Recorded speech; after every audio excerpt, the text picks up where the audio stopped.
엄마, 혹시 집에 왔었어요? 비밀번호도 엄마가 바꾼 거예요?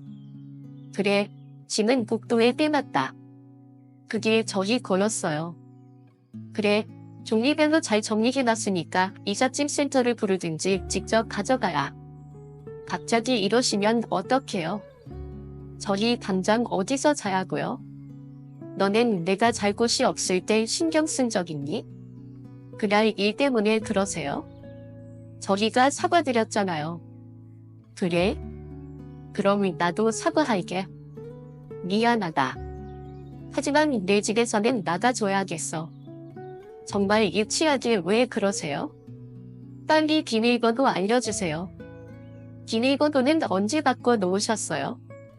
내 집인데 비밀번호 내 맘대로 하는 게 당연하지 않니? 알려줄 생각 없다. 그리고 내일 세입자 올 거니까 소란 튀우지 말고 너네 사돈 집이든 친구 집이든 가야. 73세 박영순 할머니와 아들 박진호.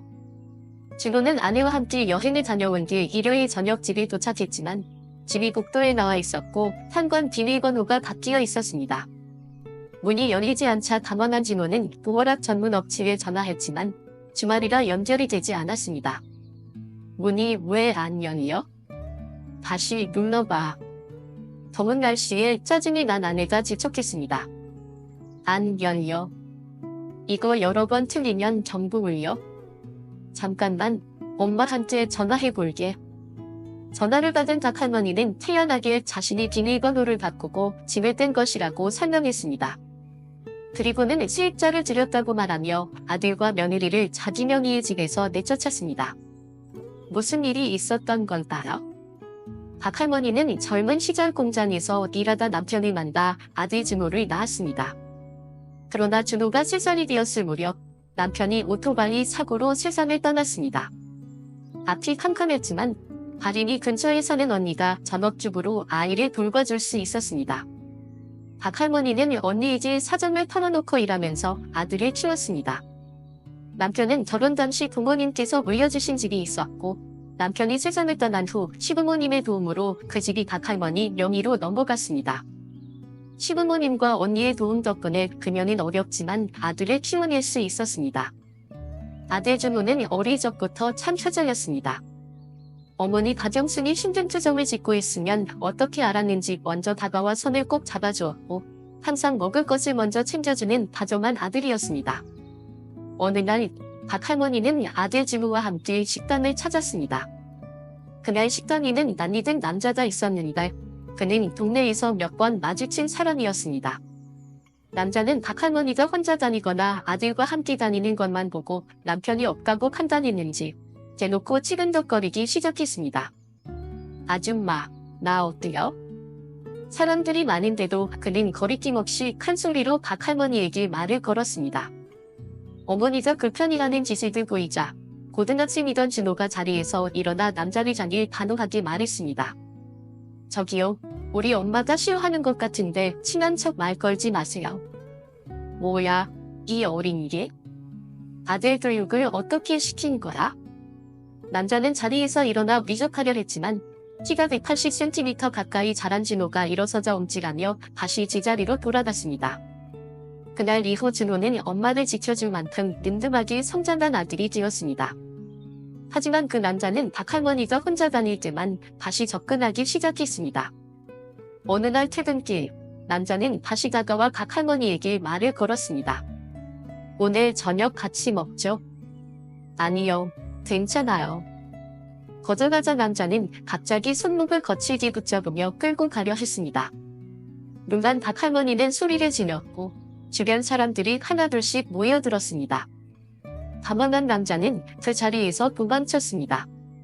집으로 돌아온 박 할머니는 놀란 마음을 진정시키며 저녁을 준비하고 있었습니다. 마침 학교에서 돌아온 진호는 식사 도중 어머니의 손목을 보고 깜짝 놀랐습니다. 엄마, 손목이 왜 그래요?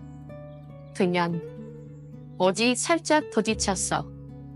박 할머니는 예스럽지 않게 넘기려 했지만 진호는 의심스러웠습니다. 이거 부딪힌 자국 아닌데요? 설마 저번에 그 남자예요? 지속되는 아들의 추궁에 박 할머니는 결국 사실을 털어놓았습니다. 순간 준호의 얼굴이 굽어졌습니다. 분노를 참을 수 없었습니다. 앞으로 퇴근할 때 제가 데리러 갈 테니까 혼자 다니지 마시라. 그날 이후 준호는 어머니의 든든한 보디가드가 되어 늘 함께 다니며 그녀를 지켜주었습니다. 김씨는 그런 아들이 참으로 든든했습니다. 한 번은 김씨의 아들이 그 남자처럼 보이는 사람을 발견하고 쫓아가 멱살을 잡으며 단단히 경고했습니다.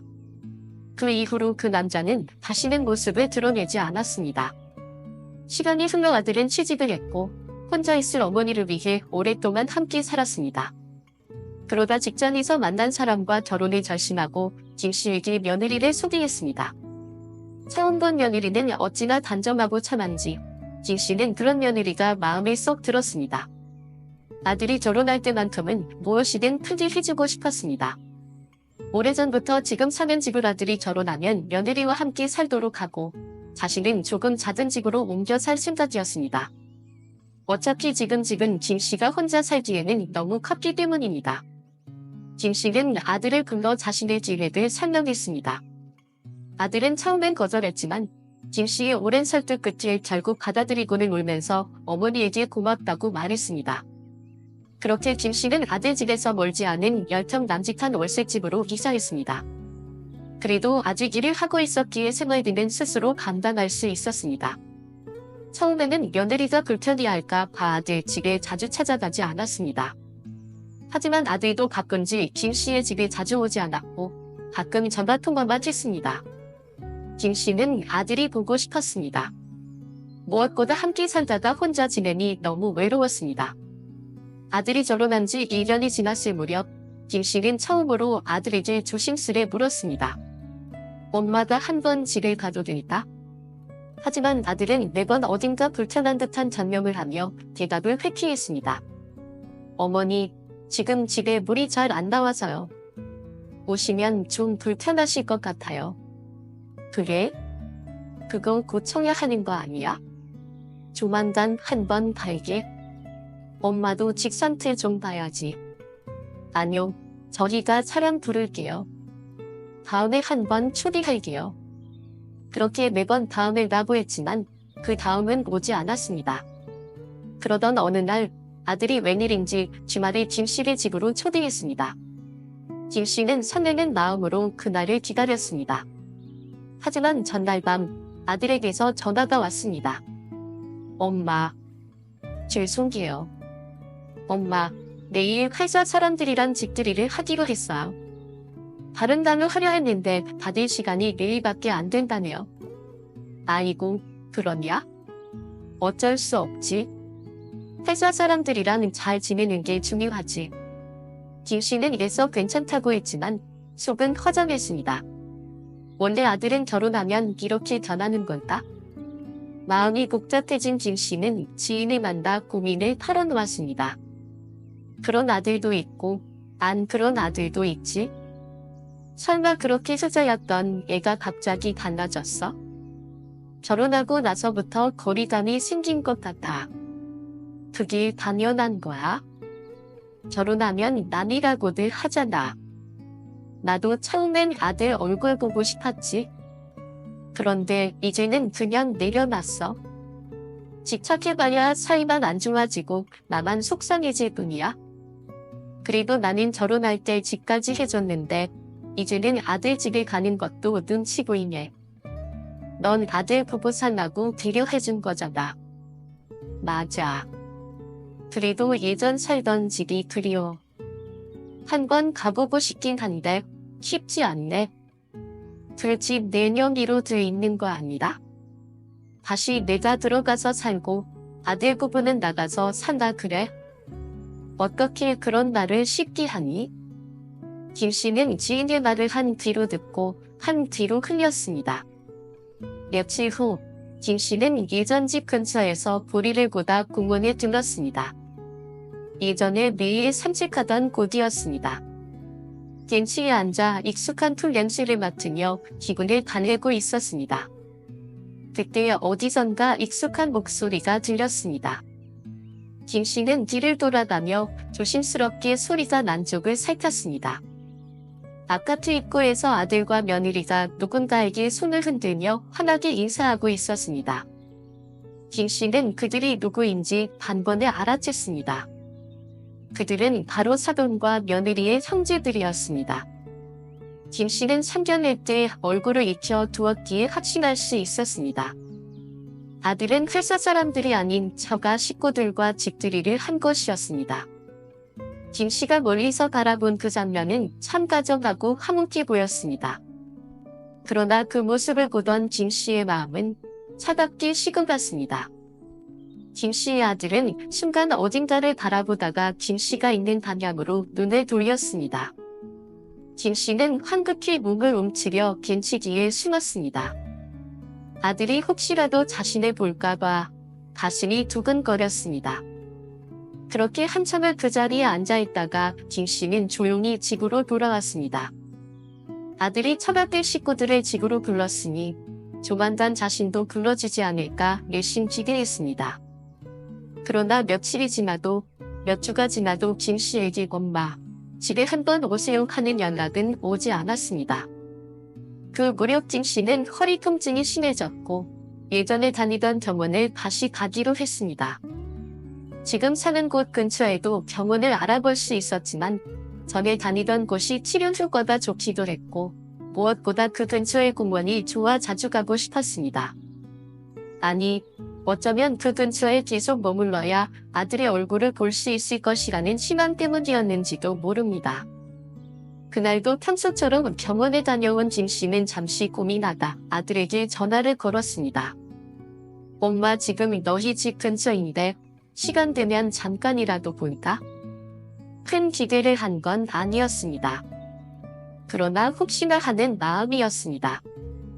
예상과 달리 아들은 알겠어요 하고 한팀이 받겠습니다.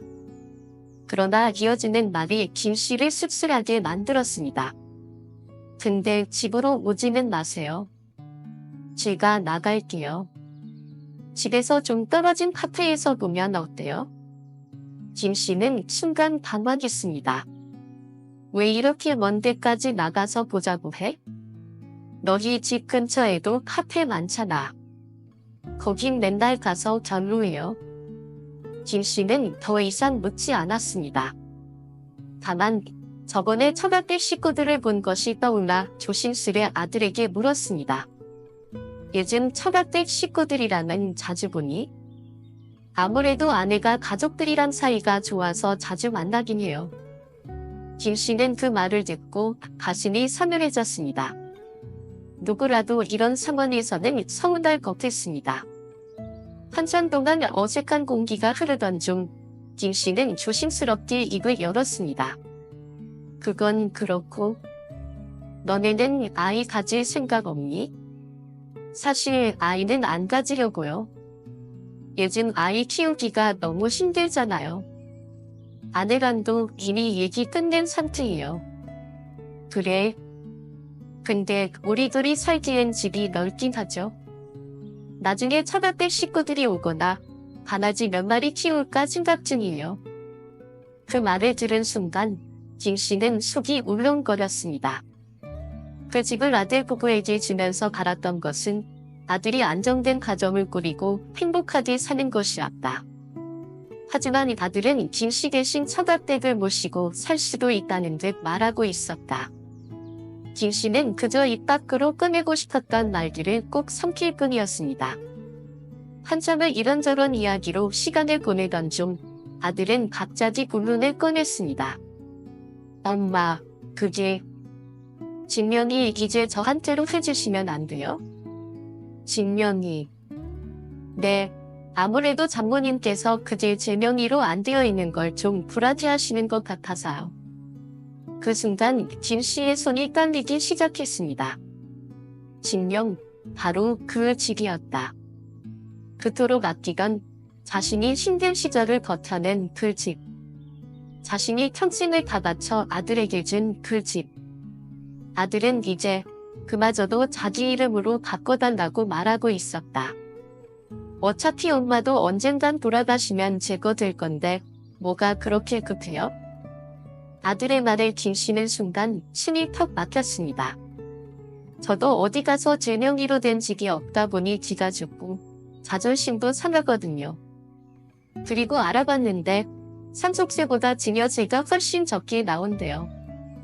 대신 저희가 엄마 생활비는 꼬박꼬박 드릴게요. 김 씨는 그 말을 어디선가 들어본 것 같았습니다. 요즘 유튜브에서 비슷한 사례들을 많이 봤는데 대부분 그렇게 말하는 자식들은 부탁이 있을 때만 찾아오고 결국 약속한 용돈은 제대로 주지 않는 경우가 많았다. 김 씨는 고민해보겠다며 대답을 피했습니다. 아들은 김 씨가 긍정적으로 생각해보라고 하며 카페에서 디저트를 한가득 사서 김 씨에게 건넸습니다. 집으로 돌아온 김 씨는 지인을 찾아가 최근 있었던 일을 털어놓았습니다. 언니, 아들 말대로 명의 이전했다가는 큰일이다. 절대 그러지 마. 너는 왜 그렇게 부정적으로만 생각하니? 늘 나를 위해서 하는 말이야. 진짜 나중에 크게 후회하기 싫으면 절대 넘겨져선 안 돼. 그렇게 해서 손해볼 거 없잖아. 그래도 내 아들이 자기 이름으로 된 집이 없어서 위축된다는데 어떡하니? 김 씨는 흔들렸지만 지인의 말은 단호했습니다. 나 아는 언니도 이 집이 자기 살던 집을 아들한테 물려줬다가 지금 아주 찬밥신세다. 내 주변에서도 이런 일이 벌어졌는데 언니라고 이외일 거라는 보장이 어딨어? 그리고 언니, 만약에 아파서 일 못하게 되면 어떻게 할 건다? 국민연금도 따로 안 받잖아. 기초연금만으로는 생활이 간단한데 언니가 가진 집을 주택연금으로 돌리거나 월세라도 받아야 겨우 살 수 있어. 지인은 헤어질 때까지 명의 이전은 절대 하면 안 된다고 김 씨의 뒤에 못이 박이도록 말했다. 그런데 그 말이 시가 됐을까? 얼마 지나지 않아 김 씨의 허리가 급격히 나빠졌다. 더 이상 일을 할 수도 없는 상황이 되었다. 그때서야 김 씨는 그려그려 남은 돈이 얼마인지 앞으로 몇 년을 버틸 수 있을지 계산하기 시작했다. 계산 결과는 참담했다. 이대로 가다가는 몇 년 안에 비참한 노후를 피할 수 없을 것이라는 사실이 뼈저리게 다가왔다. 김 씨는 그때부터 소화도 잘 되지 않았고 머리가 아파오기 시작했습니다. 몸뿐만 아니라 마음까지도 지쳐가고 있었습니다. 그러던 어느 날 김 씨는 아들에게 조심스럽게 용돈을 줄 수 있냐고 물었습니다. 지난번 카페에서 아들은 시부모님께 용돈을 드리고 있다 라는 말을 했습니다. 그 말을 들었을 때 김 씨는 내심 서운했습니다. 하지만 아들은 김 씨가 서운해할까 의식한 듯 엄마도 일 그만두시면 용돈 드릴게요 라고 했습니다.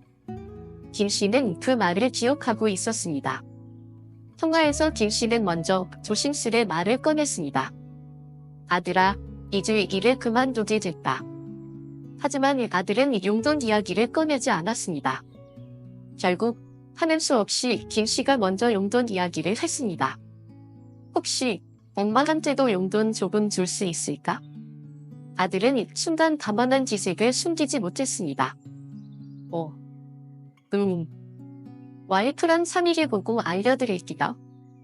그날 이후 김 씨는 아들에게 점점 서운한 감정만 쌓여갔다. 며칠 후 아들은 전화를 걸어 이렇게 말했습니다. 엄마가 혼자 사시니까 처박되게 드리는 용돈의 절반만 드려도 괜찮겠죠?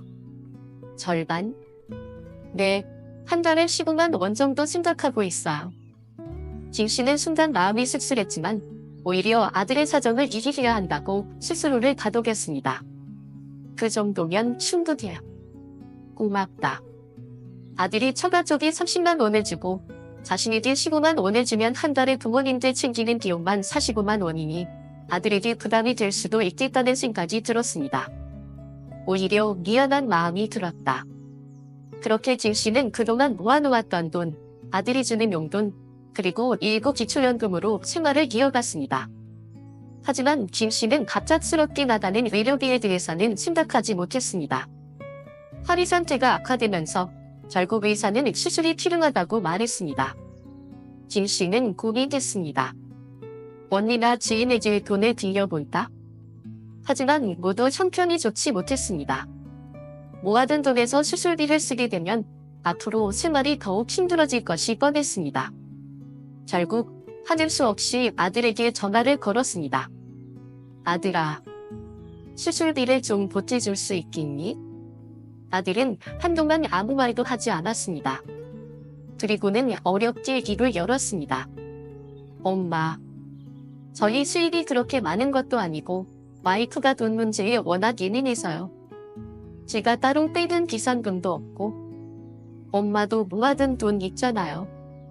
하지만 수술비까지 내면 생활이 너무 어려워져. 그래서요. 엄마, 빨리 증명이 저한테 넘겨주시면 엄마 재산이 줄어들어서 기초연금 더 많이 받을 수 있대요. 아셨어요?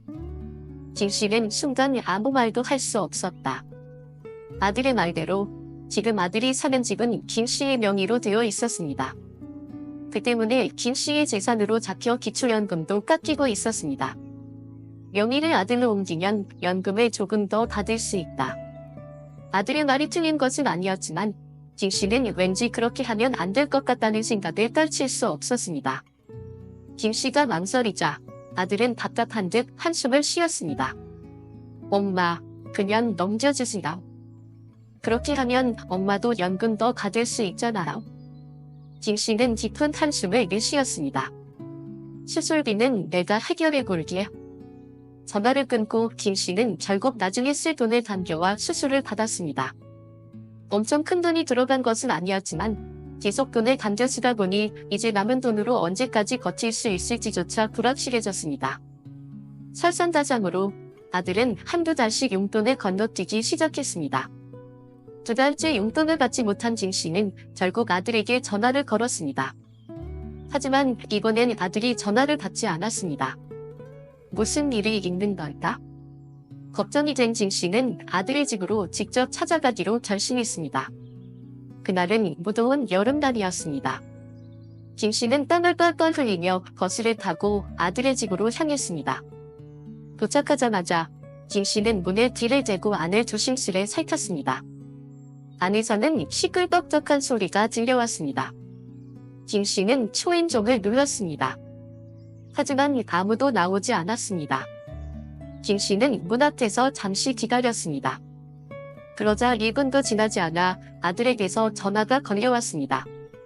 엄마, 지금 집 앞이에요? 응, 내가 연락이 안 되길래 걱정돼서 왔지. 연락 안 되면 그냥 가끔 가보다 생각하면 되죠. 그렇다고 이렇게 결혼한 자식 집까지 찾아오세요? 저 혼자 사는 것도 아닙니다. 김씨는 순간 말문이 막혔다. 일단 거기서 나와서 공원 벤치에 앉아 계세요. 금방 갈게요. 어안이 벙벙한 김씨는 그저 아들의 말대로 공원 벤치에서 기다리기로 했습니다. 하지만 금방 오겠다던 아들은 30분이 지나도 나타나지 않았습니다. 김씨는 카페에 들어가서 기다릴까 생각했지만 괜히 돈 쓰는 것이 아까워 폭염 속에서도 그 자리에 남아 있었습니다. 곧 갈게요. 조금만 더 기다려요. 아들은 계속 그렇게 말했지만 김씨가 앉아있는 벤치 위로는 한낮의 뜨거운 뒷간만이 내려앉을 뿐이었습니다. 그렇게 1시간이 지나서야 아들은 김씨가 있는 곳에 도착했습니다. 아들은 김씨를 보자마자 다짜고짜 물었습니다. 용돈 끊겨서 찾아오신 거죠? 김씨는 순간 말문이 막혔습니다. 완전히 부인할 수도 없었습니다. 용돈 못 드리는 건 저리도 사정이 있어서 그런 거예요. 그냥 좀 저희가 힘들다고 생각해 주시면 안 돼요? 저희도 먹고 살기 따뜻한데 어떻게 매달 용돈을 챙겨드려요? 김씨는 순간 가슴이 철렁 내려앉았습니다. 그리고 처음으로 아들에게 반발했습니다. 너는 자네네 장모한테도 그렇게 말하니? 아들은 대답하지 못했습니다. 그건 곧 처갓댁엔 꾸준히 용돈을 주고 있다는 뜻이었습니다. 너는 결혼하더니 왜 이렇게 전해버린 거야? 그래도 내가 네 엄마야? 그러자 아들은 난처한 표정을 지으며 말했습니다. 이모 있잖아요. 이모한테 도움 요청해보는 건 어때요? 이모 형편이 좋잖아요. 너는 친가에는 관심이 하나도 없니? 아들은 한숨을 내쉬며 말했습니다. 아무튼 다음 달부터는 다시 용돈 드릴 테니까 오늘은 그냥 돌아가세요. 김 씨는 내심 엄마, 허리는 좀 괜찮아? 라고 묻는 아들을 기대했지만 아들은 김 씨의 건강을 한마디도 묻지 않았습니다. 김 씨는 문득 떠올랐습니다. 너네 집에 지금 처갓집 식구들 와 있는 거 아니야? 자주 오는 것 같더라. 아들은 곧장 뒤답했습니다. 엄마, 저번에도 말했잖아요. 와이프가 가족들이랑 친하게 지내는 걸 좋아한다고요. 그럼 난 며느리 가족에서 완전히 제외된 거구나. 왜 또 그러세요? 제가 자주 찾아갈게요. 날도 더운데 오늘은 얼른 들어가세요. 날도 더운데 이 은희를 1시간이나 밖에서 기다리지 한 거니? 김 씨가 씁쓸하게 묻자 아들은 인상을 찌푸리며 말했습니다. 더워서 밖에서 더 일지 못하겠어요. 저 들어갈게요. 그렇게 아들은 김 씨를 만난 지 5분도 안 돼서 집 안으로 들어가 버렸습니다. 김 씨는 옷이 땀에 다 젖은 채로 다시 버스를 타고 집으로 향했습니다. 집으로 돌아가는 길, 서러움이 북받쳐 눈물이 멈추지 않았습니다. 그때 옆자리에 앉아있던 비슷한 또래의 할아버지가 조용히 손수건을 내밀었습니다. 괜찮으시면 쓰시라. 김 씨는 눈물을 훔치며 감사합니다. 라고 작은 목소리로 말했습니다. 그렇게 김 씨는 버스에서 내렸습니다. 그 순간 생각 모르는 남의 아들보다 더 따뜻하게 느껴졌습니다. 집으로 돌아온 김 씨는 샤워를 하고 차를 한잔 마시며 조용히 생각에 잠겼습니다. 어릴 적 자신을 보호해주던 아들은 이제 없었습니다. 아니, 어쩌면 그는 더 이상 내 아들이 아니었을지도 모릅니다. 김 씨는 마침내 현실을 직시했습니다. 만약 아들이 사는 집에 수입자를 둔다면 김 씨는 그나마 여유있게 생활할 수 있을 것 같았습니다. 집 평수가 컸기에 월세를 받으면 꽤 많은 금액이 나올 것이고 혹은 김 씨가 직접 그 집에서 살면서 주택연금을 받으면 생활비 걱정은 없을 것 같았습니다. 그렇게 결심한 김 씨는 아들과 직접 만나 얘기를 하기로 했습니다. 하지만 아들은 김 씨의 연락을 귀찮아했습니다. 무슨 일입니다? 전화로 하면 안 돼요? 이거는 꼭 만나서 이야기해야 해. 마지못해 아들은 김 씨를 만났습니다. 이건 다 용돈 드렸잖아요. 그것 때문에 부른 거 아니에요? 아니, 용돈 이제 안 보내도 된다. 김 씨의 말에 아들의 입가에는 미소가 번지는 듯했습니다. 김 씨는 미리 시킨 차를 한 모금 마신 후 작심한 듯 입을 열었습니다. 그리고 자신의 계획을 설명하며 아들이 이기를 주기 바랐습니다. 하지만 아들은 화단한 듯 얼굴을 찌푸렸습니다. 그게 말이 돼요? 그럼 저희는 어떻게 하라고요? 엄마, 이렇게 이기적인 분이셨어요? 그 순간 김 씨도 참았던 감정을 터뜨렸습니다. 그럼 너는? 내가 이기적이라는 생각은 한 번도 안 해봤어? 이미 난 그렇게 하기로 마음먹었어. 바꿀 생각 없다. 앞으로 6개월 안에 다른 직구에서 진 떼도록 해? 아들은 김 씨에게 화도 내보고 반리도 보고 예언도 해봤지만 김 씨는 단호했습니다. 아니, 자신을 위해서라도 이번에는 단호해야만 했습니다. 너네 맞벌이하고 애도 안 낳을 거라면서? 무슨 돈이 그렇게 많이 필요해? 그야 많이 모아놔야 남들한테서 떳떳하게 살 수 있으니까 그렇죠. 너한테 떳떳하게 사는 게 엄마가 힘들게 사는 것보다 더 중요하니? 예전엔 남들한테서 떳떳하게 사는 게 중요하다고 했지.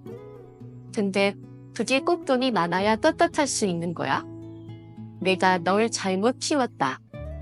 저는 할 말 없고 3개월 안에 정리 끝면 그때쯤 세입자 들어오게 할 거야.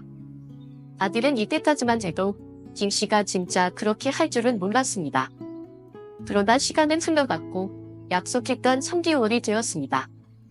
김 씨는 아들에게 연락을 했습니다. 짐은 다 뺐니?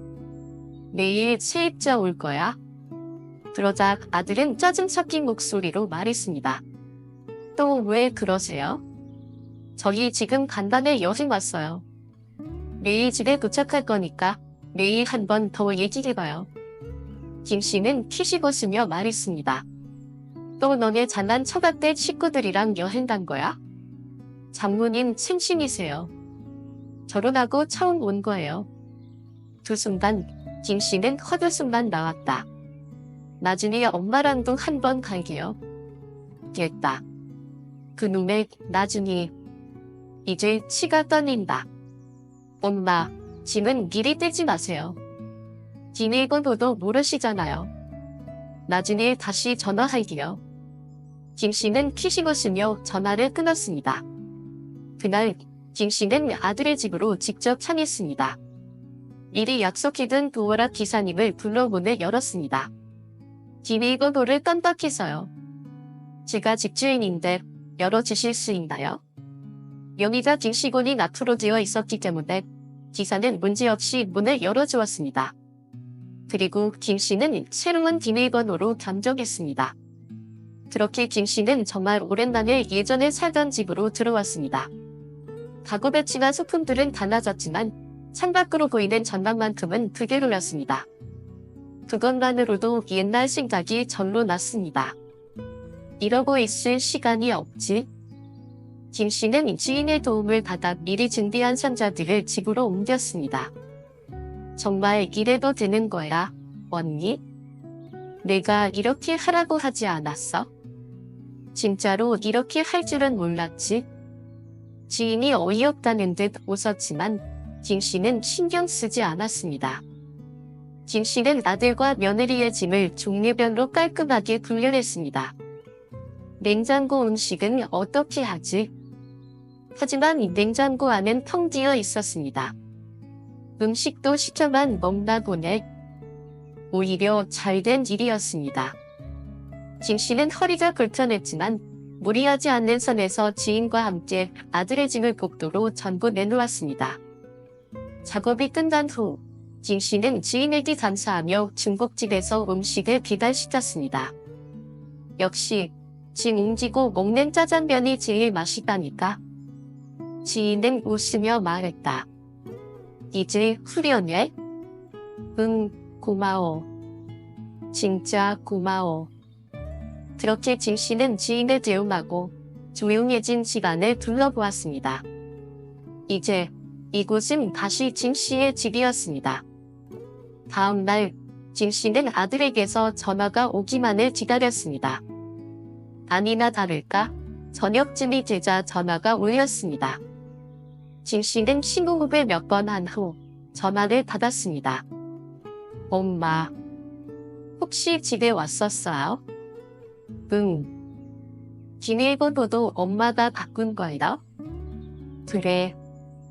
짐은요? 복도에 떼놨다.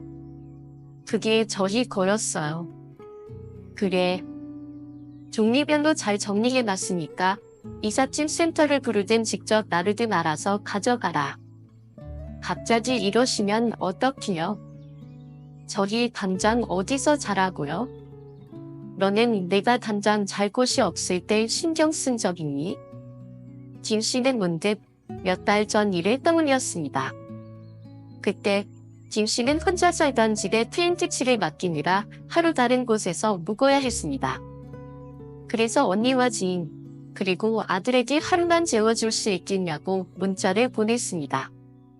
언니와 지인은 흔쾌히 허락했습니다. 그러나 아들은 찜질방이나 모텔에 가시라고 권했습니다. 그때의 상처가 아직도 생생했습니다. 그날 일 때문에 그러시나? 그건 저희가 사과드렸잖아요. 그래. 그럼 나도 사과할게. 미안하다. 그러나 그 다음 날은 단호했습니다. 그치만 내 집에서는 나가줘야겠다. 정말 예치하게 왜 그러세요? 비밀번호 알려주세요. 비밀번호는 내 마음이야. 알려줄 생각 없어. 내일 세입자 올 거니까 조용히 짐 챙겨서 나가라. 그렇게 김 씨는 전화를 끊었습니다. 그리고 조용한 집안을 다시 한번 둘러보았습니다. 오랜만에 집이 진짜 내 집처럼 느껴졌습니다. 빨리 비밀번호 알려주세요. 비밀번호는 또 언제 바꿔 놓으셨어요? 4명의 집인데 비밀번호 내 마음대로 바꾸는 게 당연한 거 아니니? 안겨줄 생각 없다. 그리고 내일 시집장 올 거니까 소란 튀우지 말고 너네 사돈 집으로 가든 친구 집으로 가든 알아서 해라. 그렇게 아들과 며느리는 하는 수 없이 짐을 챙겨 처갓댁으로 향했습니다. 그런데 얼마 지나지 않아 김씨에게 난생 처음으로 처갓댁에서 전화가 걸려왔습니다. 아니, 갑자기 이렇게 하면 어떡합니까? 동무 맞아요? 처갓댁 식구는 김씨에게 분노를 쏟아냈습니다. 그러나 김씨는 담담하게 뒤같았습니다. 제가 제 아들을 잘못 키웠습니다. 하지만 그쪽도 따님을 잘 키운 것 같지는 않니다.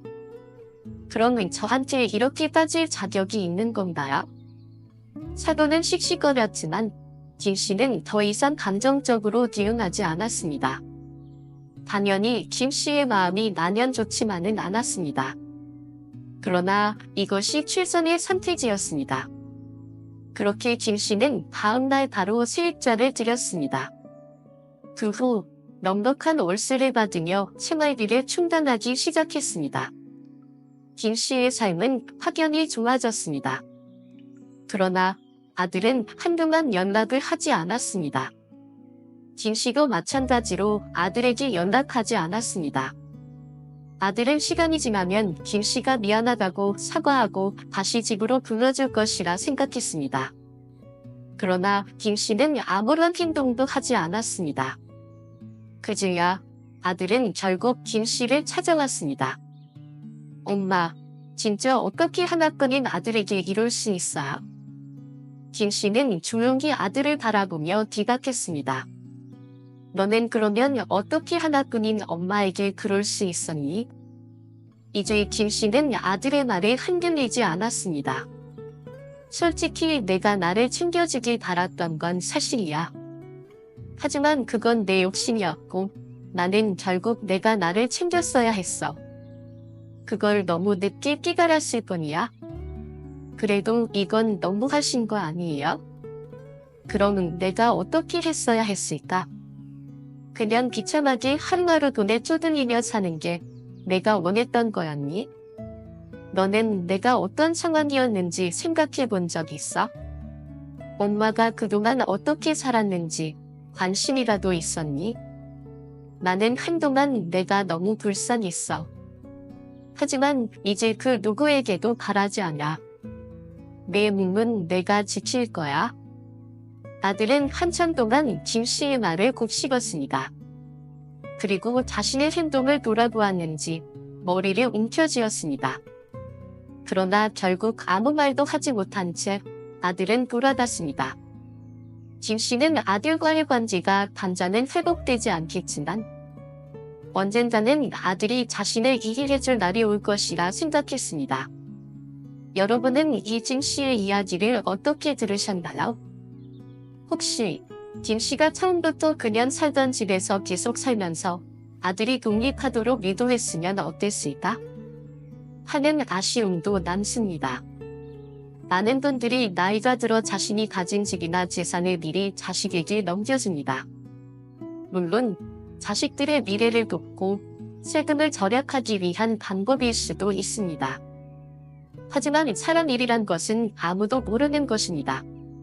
젊었을 때는 돈이 많아 여유로운 삶을 살았던 사람조차도 재산을 미리 넘겨버려 비참한 말년을 피하지 못하는 경우도 많습니다. 저는 인생에서 말년이 가장 중요하다고 생각합니다. 말년이 아름다워야 진정 행복한 인생이었다고 말할 수 있지 않을까요? 그리고 말년을 행복하게 보내기 위해서는 자신의 재산을 쉽게 넘겨서는 안 됩니다. 여러분의 생각은 어떠신가요? 오늘 영상에서 떠오른 생각들을 자유롭게 댓글로 남겨주세요. 우리 모든 구독자분들의 행복한 여생을 응원합니다. 다음에 더 좋은 내용으로 찾아뵙겠습니다. 감사합니다.